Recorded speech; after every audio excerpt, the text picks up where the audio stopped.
Vamos a la palabra. ¿Libro de qué? Nehemías, capítulo 9 corresponde esta mañana y tenemos un mensaje aquí hermoso que vamos a tomar lectura de él en el capítulo 9, versículos del 18 al 21 y aparece ahí en su Biblia, en su dispositivo o en la pantalla más grande. Además, cuando hicieron para sí becerro de fundición y dijeron: este es tu Dios que te hizo subir de Egipto, y cometieron grandes abominaciones, tú con todo, por tus muchas misericordias, no los abandonaste en el desierto. La columna de nube no se apartó de ellos de día para guiarlos por el camino, ni de noche la columna de fuego para alumbrarles en el camino por el cual habían de ir. Y enviaste tu buen espíritu para enseñarles, y no retiraste tu maná de su boca, y agua les diste para su sed. Los sustentaste 40 años en el desierto. De ninguna cosa tuvieron necesidad. Sus vestidos no se envejecieron, ni se hincharon sus pies. ¡Qué espectacular! Un saludo para los que nos ven en línea en los diferentes lugares del mundo. Gracias por estar con nosotros. Muchas gracias por compartir este día con Nueva Vida en Madrid, su iglesia también. Saben, hermanos, este capítulo 9 del libro de Nehemías tiene un tema principal que es el arrepentimiento. Pero está expuesto de una manera muy diferente. El arrepentimiento en Nehemías viene de un proceso reactivo. Digo reactivo porque fue muy interesante lo que sucedió antes y lo hemos estado trabajando. Dios pone en el corazón de un hombre copero del rey que venga a levantar unos muros, porque ya el templo había sido restaurado. Una vez que el templo fue restaurado, una vez que los muros fueron restaurados y que hubo verdadera alegría también por la gobernabilidad de la ciudad de Jerusalén, que ya estaba activa. Me refiero al ámbito religioso por el templo, al ámbito de protección, de cuidado, de construcción civil que les resguardaba de los enemigos posibles que se pudieran levantar para saquear la ciudad, para entrar a la ciudad como antes lo podían hacer con libertad. Ahora no, ahora había muro. También se habían levantado gobernadores y líderes para gobernar, para dirigir a toda la ciudad, pero parece que todo eso no fue suficiente. Y es evidente, ¿saben? Podemos tener una buena construcción civil, podemos tener buenos gobernadores, podemos tener hasta un buen templo, una buena construcción, pero Dios ¿sabe qué quiere? Nuestro corazón. Él quiere nuestro corazón. Él quiere poseernos, tenernos, hacernos suyos. Y esto es todo un proceso que Él va trabajando en nuestro corazón. Porque no es Dios que obliga. A Dios no le gustan las cosas obligadas. Saben, sencillamente Dios procede de otra manera que lo que nosotros no solemos imaginar. Solemos imaginar que las lecciones con sangre entran mejor. Dios no es así. Solemos imaginar que la letra tiene que entrar repetidas veces y a la fuerza para que la gente se entere. Pero no es así. Dios no lo ve así. Lo hace de una manera tan diferente que nosotros. Porque Él lo que hace es que nos conquista. Nos conquista, conquista nuestro corazón. Hay tantos pasajes que hablan de esto, que la Biblia está llena, inundada de su amor. Hay un pasaje que, por cierto, se me viene a la mente y no puedo dejar de mencionarlo, porque dice: la tomé y la llevé al desierto y hablé a su corazón. Es espectacular esto. ¿Saben por qué? Porque Israel y el desierto tienen una gran filiación en toda la historia.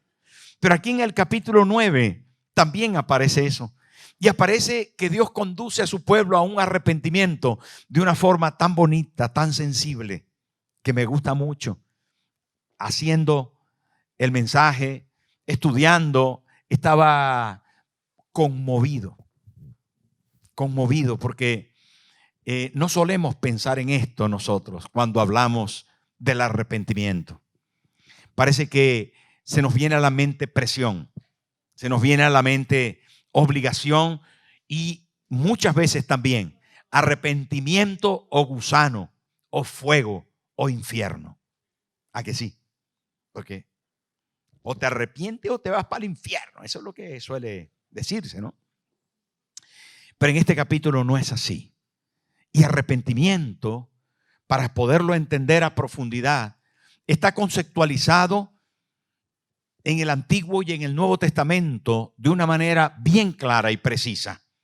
La verdad es que arrepentimiento es un término mencionado muchas veces de forma repetitiva en el Antiguo Testamento, viniendo del hebreo nacham, o también dicho nakán.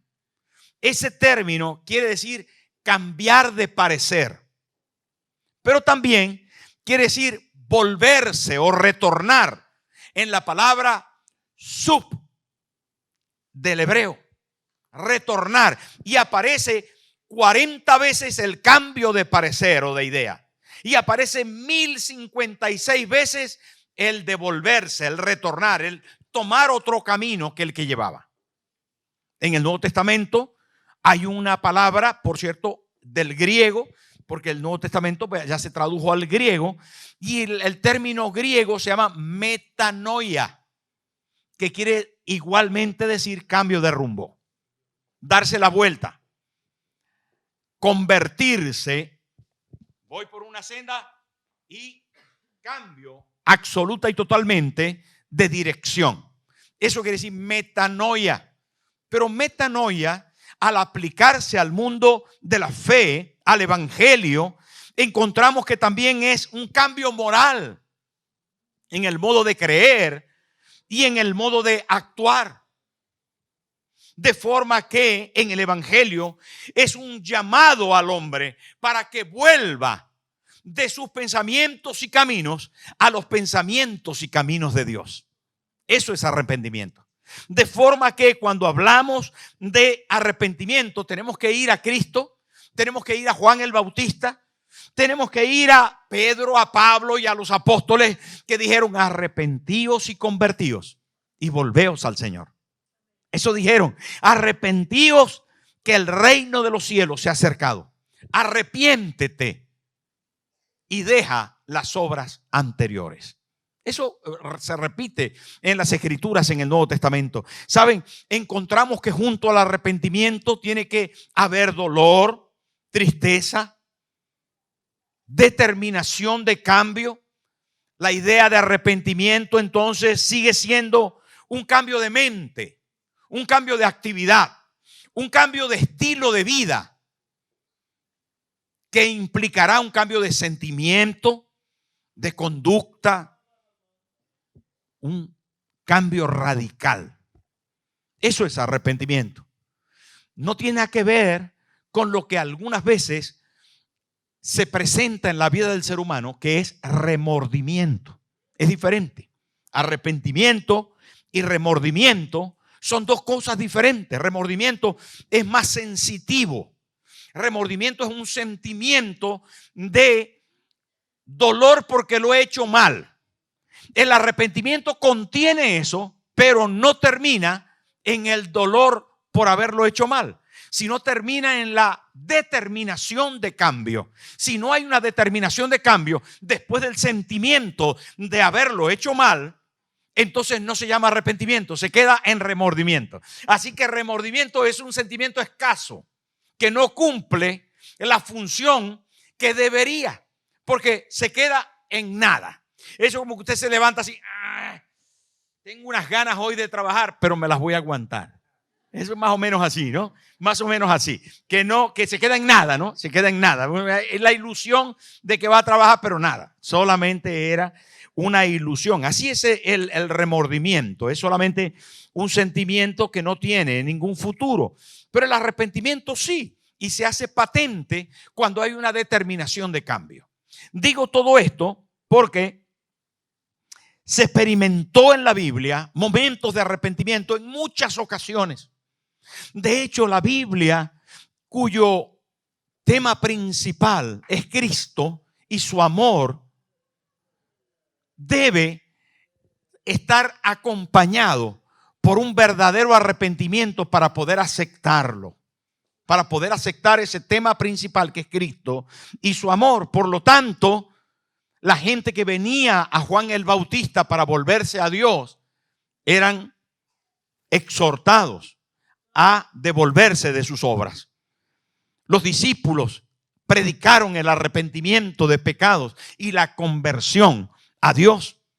Zaqueo, aquel publicano que recogía impuestos, se puso en pie y dijo: hoy ha llegado la salvación a esta casa, dijo Jesús. Pero él dijo: hoy decido devolver a quienes les he robado, o si alguno he agraviado, se lo devuelvo cuatruplicado.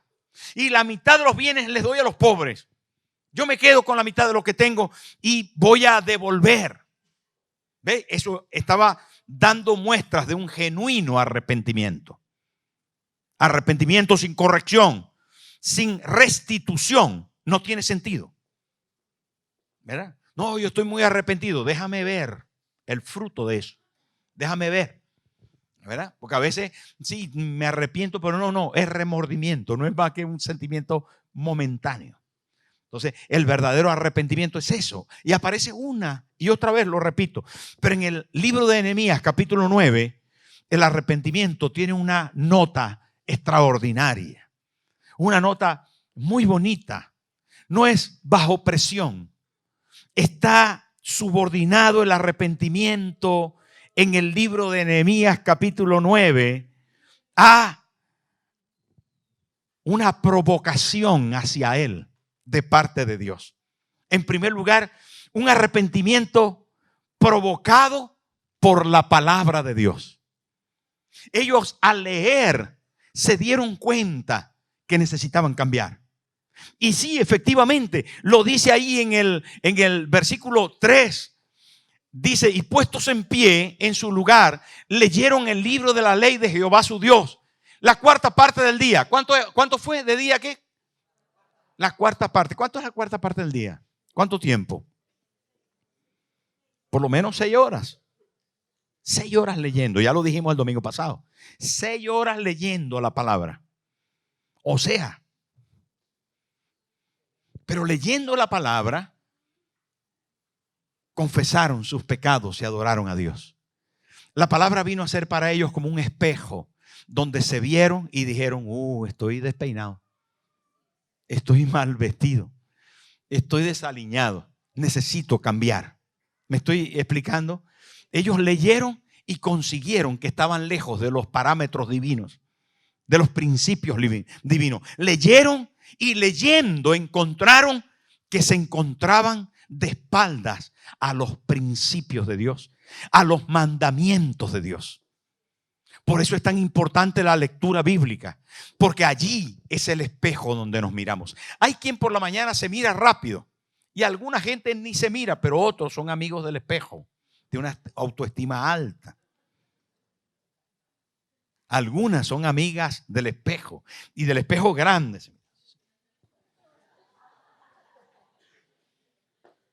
Y otros somos más rápidos, tal vez porque no nos gusta lo que vemos.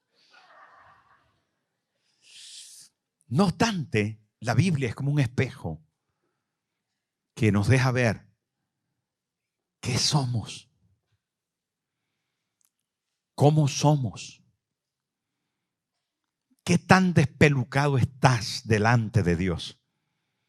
Y esta gente leyó y encontró una provocación para cambiar, porque se encontraron fallidos. Fueron exhibidos a la luz de un espejo que les decía la verdad, porque al espejo no se le miente. El espejo te encuentra tal como eres. Es como la cámara fotográfica, aunque ahora hay filtros, pero no. La mayoría de las veces la cámara dice la verdad. Y ellos leyeron y fueron provocados al arrepentimiento. Dios nos ha dado su palabra para que nosotros nos encontremos con la verdad. Por eso es que dice: lámpara es a mis pies tu palabra. Ella va alumbrándonos por donde tenemos que ir.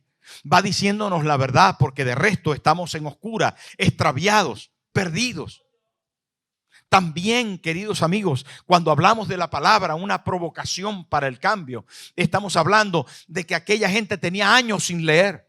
¿Hace cuánto que usted no lee? Ya lo dijimos la semana pasada y espero que hayan hecho la tarea. Pero esta reacción de enfrentarse al espejo de la palabra les hizo ayunar. Fueron tan impactados por la palabra que dejaron a un lado la comida. Y mire que es difícil, a mí me cuesta mucho. En estos días nos hicimos con la pastora un propósito de ayunar por la tarde, no cenar. No cenar, comer a la mediodía y ya no más. Está funcionando porque está funcionando, algo funciona. Pero ¿saben qué? No, es difícil enfrentarse contra tus deseos. A mí me dan ganas de cenar.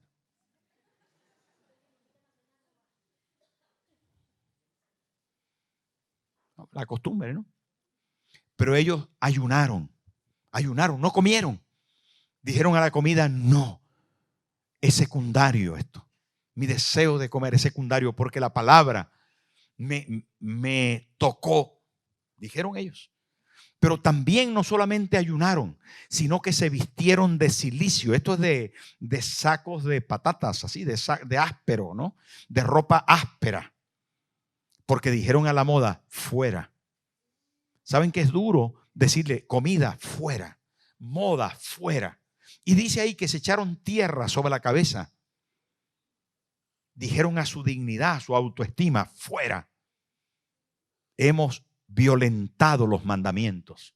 Eso es lo que quiere decir ahí. Y todo eso lo encontraron cuando leyeron la palabra, se sintieron en una urgente necesidad de cambio. Fueron provocados a un cambio. Quiera Dios que la lectura, la predicación, que el venir a la iglesia te provoque un cambio radical en tu vida, que te acerque al Señor, que decidas volverte a Él y hacer las cosas de manera correcta, que lo que antes habías cometido de forma ilegal, de forma grotesca, insensible, obviando la palabra de Dios, ahora sea diferente y en ti haya una realidad de lo que necesitas cambiar y decidas hacerlo. Pero no solamente, hermano, un arrepentimiento en este caso fue provocado por la palabra, sino provocado también por la gracia de Dios derramada, por los regalos que Dios les había hecho. ¿Saben? Dios se mostró para su pueblo con su palabra, con sus normas, con sus leyes, con todo lo que Él había dicho y hecho en favor de ellos.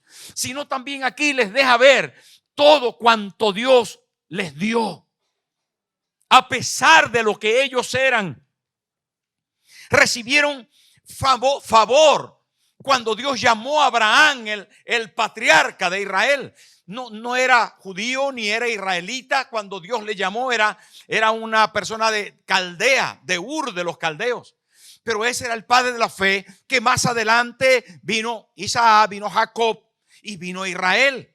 Pero cuando les retoma aquí en este pasaje bíblico, Esdras está leyendo y dice: Dios hizo misericordia y llamó a vuestro padre Abraham. Ellos están leyendo en las escrituras el favor de Dios.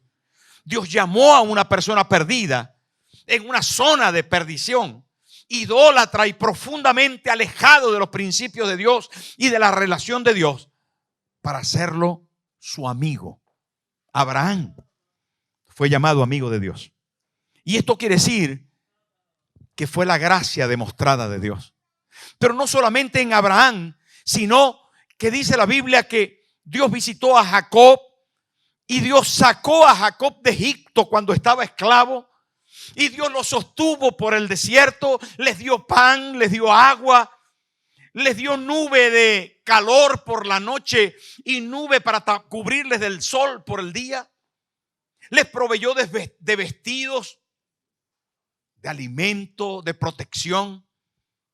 Y hay algún pasaje como el que leímos, que es verdaderamente sensible. Y ahí me quiero detener un momento, porque resulta que un arrepentimiento provocado por la gracia es demasiado sensible.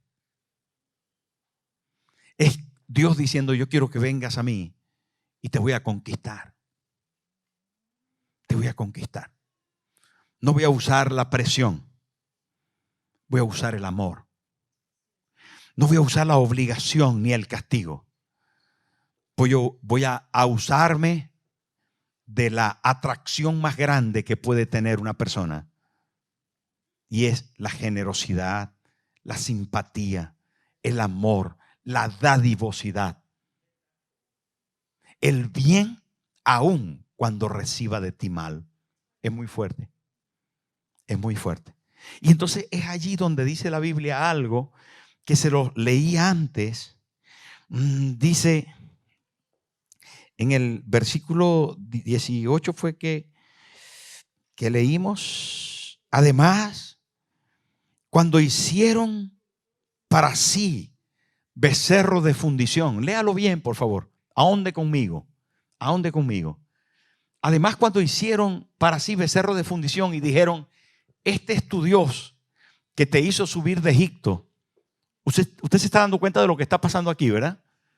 Ellos no tenían a Moisés. Moisés se fue a orar allá con Dios al monte. Se quedaron abajo. Se aburrieron de no tener a quien adorar. Se les olvidó el Dios que los acababa de sacar de Egipto después de las 10 plagas que había mandado los egipcios. ¿Se acuerdan? ¿Qué hizo Dios en Egipto? Pues mandó las 10 plagas. Faraón los dejó ir. ¿Qué hizo Dios? Abrió el mar. Llegaron al desierto. Dios ahora está con ellos, proveyéndoles, está cuidándoles, está con la nube de fuego, la nube de protección del sol. Y entonces ellos van y dicen: hagámonos un becerro de oro y adorémosle. Y dijeron: este es tu Dios, Israel, que te hizo subir de Egipto. Y encima se corrompieron, pecando y haciendo todo tipo ¿de qué? De abominaciones. Abominación es un término que viene de ese sentimiento de que te pones así el dedo dentro, ahí adentro. Eso es abominación, como ganas de devolver. Eso. De ahí viene el término profundo. Pero Dios está diciendo que esta gente que está aquí en el libro de Nehemías, en el capítulo 9, ellos venían del pueblo de Israel y el pueblo había dicho en algún momento: no fue Dios, fue este becerro de oro que acabamos de construir. No fue Dios que nos sacó de Egipto, ni quien nos dio el agua, ni quien nos dio el maná, ni quien nos dividió el mar. Fue este becerro que acabamos de construir. Estaban locos. Pero no se queda ahí, porque dice versículo 19, mire lo que dice: tú con todo. ¿Quién está diciendo? Con todo lo que Israel estaba diciendo acerca de Dios, con todo lo que Israel estaba provocando a Dios, con sus abominaciones, sus pecados, su indolencia, su incapacidad de reconocimiento, por tus muchas misericordias no los abandonaste en el desierto. La columna de nube no se apartó de ellos de día para guiarlos por el camino, ni de noche la columna de fuego para alumbrarles en el camino por el cual debían de ir. Dios, hermanos, ¿saben cómo reaccionó? Reaccionó con amor frente al pecado y a la abominación. Dios, hermano, cuando le estaban dando la espalda y estaban golpeando la presencia de Dios, las normas de Dios, el bien y la gracia de Dios, Dios estuvo con ellos. Pero agárrate, que es que eso no es solamente que le pasó a Israel, es que a veces nos pasa a nosotros. Es que a veces recibiendo de Dios lo bueno, no reaccionamos. Y es duro eso. Digo, duro en el sentido de que morder la mano que te alimenta, golpear a la persona que te ama, denigrar y rechazar el amor tiene consecuencias muy negativas para quien lo hace. Porque no solamente es ingratitud, sino es más que eso, se convierte en rebeldía, en desviación de la moralidad y del bien. Es un tema eso, es un tema. Mire, cuando estaba pensando y escribiendo esto y analizando lo que les iba a contar, me acordé de un profeta que Dios le dijo: ve y búscate a una mujer y cásate con ella. Y él dijo: ¿qué mujer? Allí en la zona de prostitución. Búscate a una muchacha que está un poco perdida entre los hombres. Cásate con ella. Y el profeta Oseas fue y se casó con Gomer, que tenía no tan buena reputación. Efectivamente se casó con ella y tuvo un primer bebé, pero el segundo tenía dudas que fuera de él y encontró que definitivamente no era de él. Y tuvo un tercer bebé que ya sabía que no era de él. Pero después del tercer bebé ella se fue con sus amantes antiguos. ¿Y sabe qué le dijo Dios? Ve y búscala. Perdónala, tráela de vuelta a casa. Porque eso ha hecho Israel conmigo. Es duro eso. Yo no sé si usted logra entender esto, pero yo quiero leerle un detallito solamente del libro de Oseas, donde en el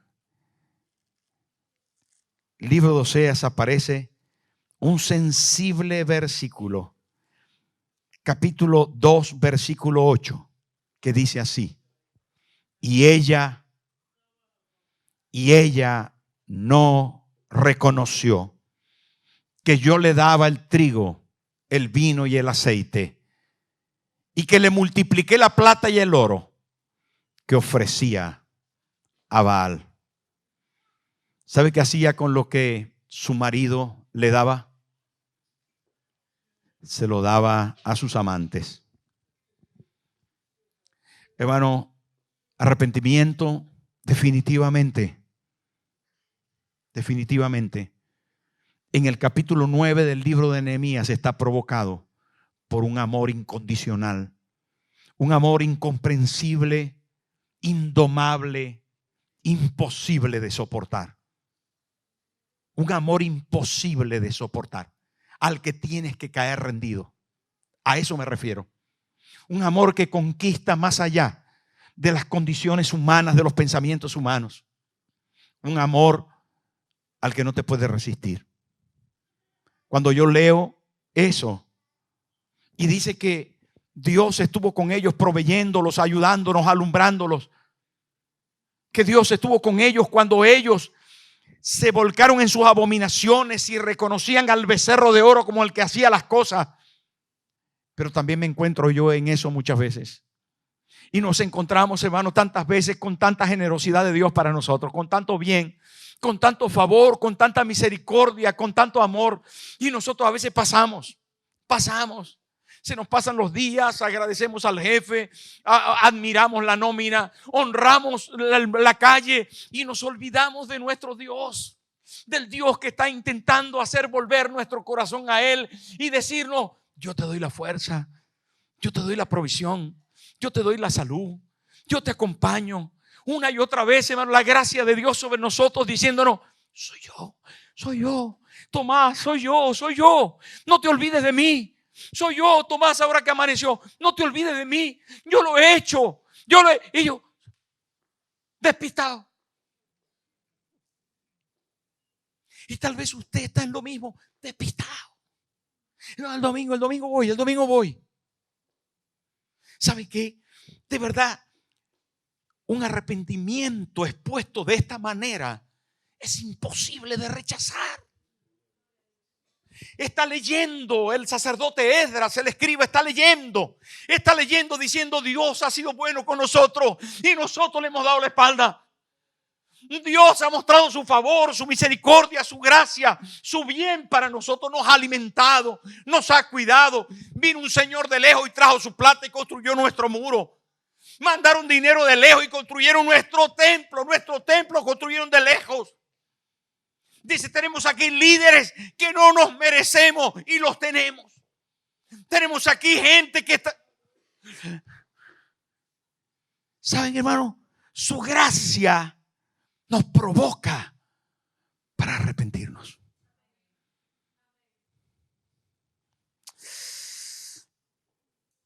Pero además es un arrepentimiento provocado por su Espíritu. No solamente por su palabra, no solamente por su favor y por su gracia, sino que Él envió su Espíritu a Israel en este momento a través de la palabra. Porque sus palabras son espíritu y son vida. Envió su Espíritu. ¿Y sabe qué dice aquí? La verdad es que en el versículo 20, mire lo que aparece en el versículo 20. Dice, ¿y enviaste tú qué? Encima, cuando se está escribiendo en la inspiración, dice, enviaste tu buen Espíritu, para que sepan que el Espíritu no vino para hacer juicio ni maldad, sino para hacer bondad.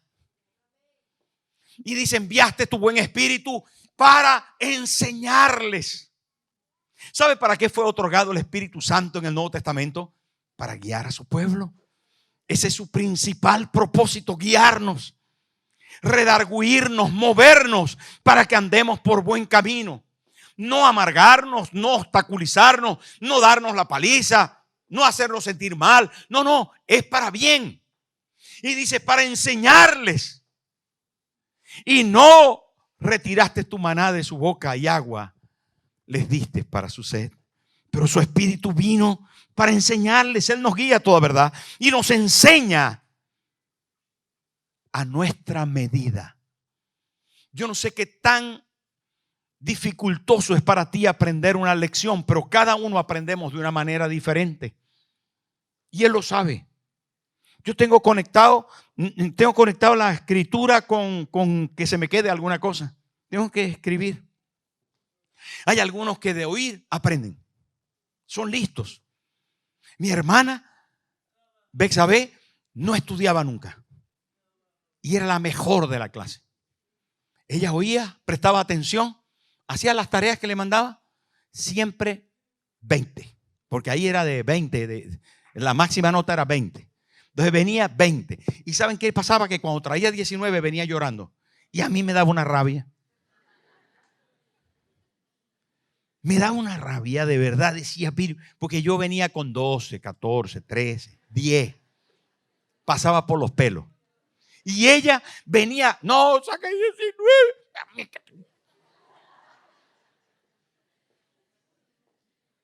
Me daba una rabia que dijera eso, que venía llorando por 19. ¿Será posible esta?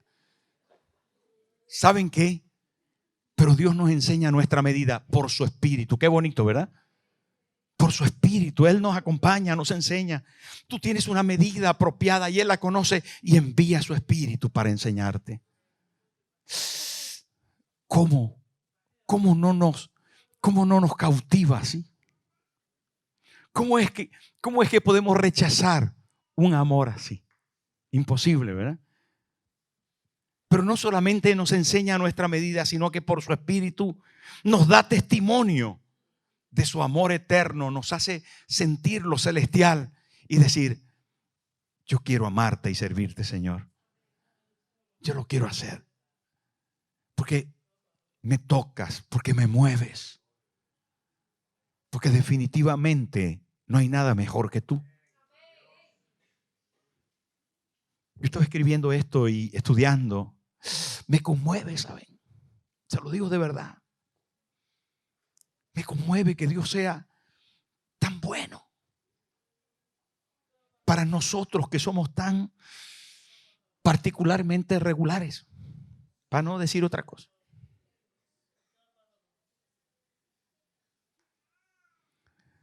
Ante un amor tal, queridos hermanos, necesitamos reaccionar. Un arrepentimiento provocado por su amor eterno a través de sus profetas, a través de sus líderes, pastores, nos lleva a un arrepentimiento que debe ser escrito y firmado. En el versículo 38 de este capítulo se llega a un momento clima donde el pueblo reacciona. Ha escuchado los favores, ha escuchado el amor, ha escuchado el Espíritu, ha escuchado todo lo que el Espíritu, lo que Dios ha hecho en favor de ellos. Y entonces dice, a causa pues, tienen una respuesta. Porque cuando hay un amor, un chico que te está atacando, atacando y te dice, quiero decirte algo, que quiero salir contigo. Necesito una respuesta. Eso es lo que pasa. Necesito una respuesta. Dice, mi amor, cenamos esta noche. Entonces ella dice,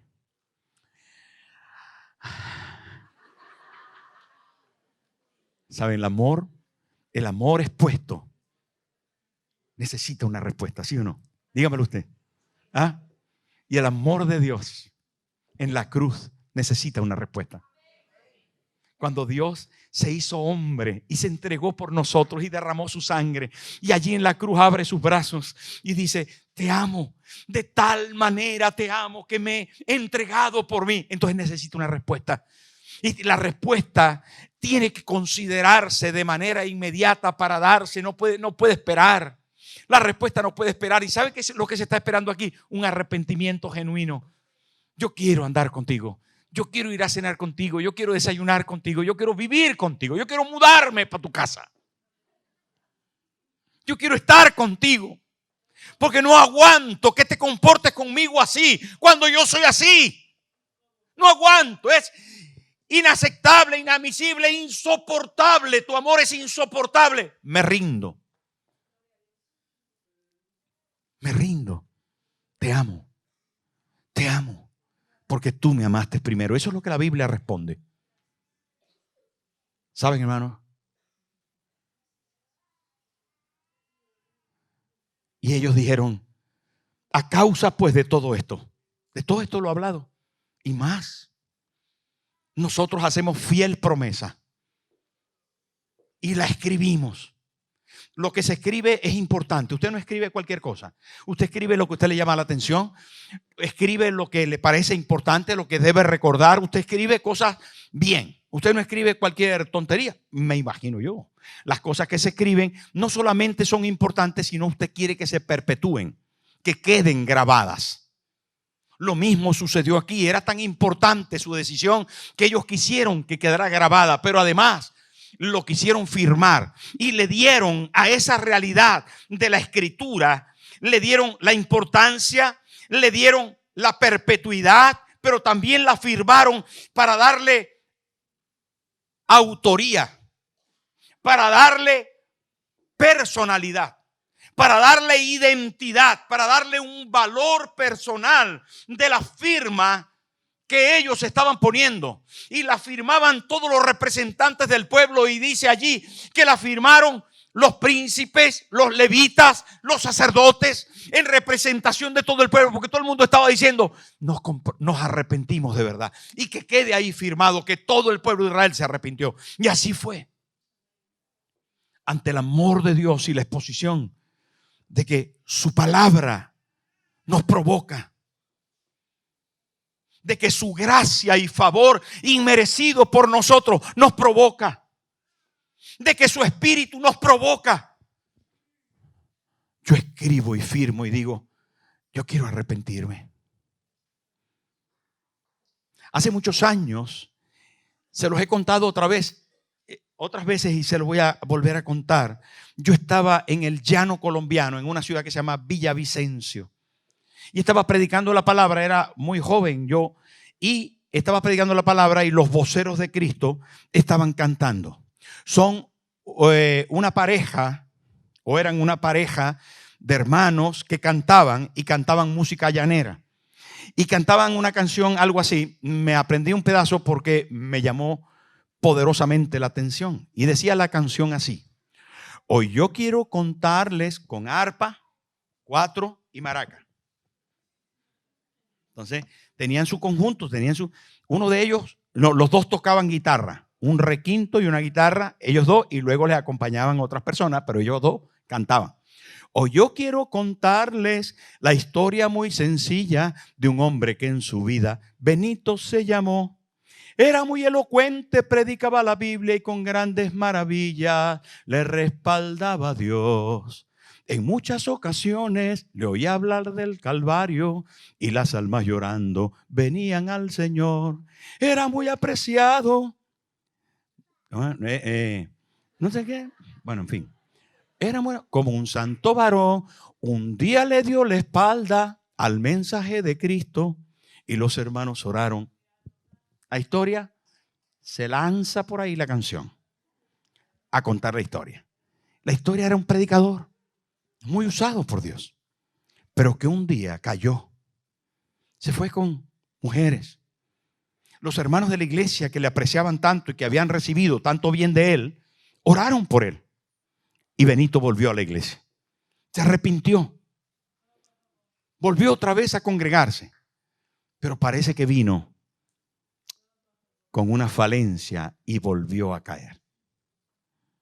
Así lo hizo por 3 veces. Y ya perdió la credibilidad. Y también perdió el sentimiento por las cosas de Dios. La historia de la canción dice que Benito cogió su cinturón y lo amarró a la raíz de un árbol y a su cuello, y tirando, no colgado, sino tirando, se ahorcó. ¿Sabes, hermano? Cuando Dios muestra tanto amor y tanta gracia, tanto favor y tanta misericordia, espera una reacción de nosotros de amor. Espera de nosotros, hermanos, que nos rindamos. Porque no se puede odiar a quien te ama. No se puede. O no debería. No debería poderse.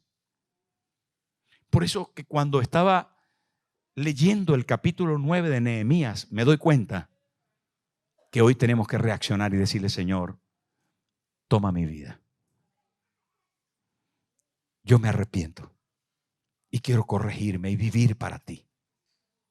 Y yo espero, hermano, que esta mañana el Espíritu Santo ahora nos convenza, nos lleve a Él y nos permita sentir que en medio de todo lo que hemos vivido, Él ha sido muy bueno con nosotros y que ese amor nos conquista y que hoy nosotros le vamos a decir: sí, Señor, yo quiero vivir para ti. Yo quiero que me perdones, que me limpies, que me cambie. Hoy decido dar una media vuelta. Hoy decido cambiar mi forma de pensar, mi forma de actuar, de sentir. Yo quiero hacerlo como tú. Y de esa manera encontrar en este pasaje una clara dirección para decir: Señor, me arrepiento. Dejo de fornicar, de adulterar, de mentir, de hacer las cosas que no te agradan, porque has hecho tanto por mí que yo quiero, Señor, honrarte con mi vida.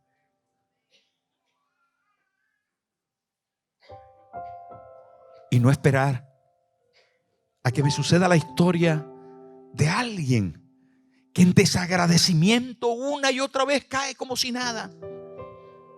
Pasa de los hermanos, de la iglesia, de la palabra, del Espíritu, del espejo, y pasa de todo.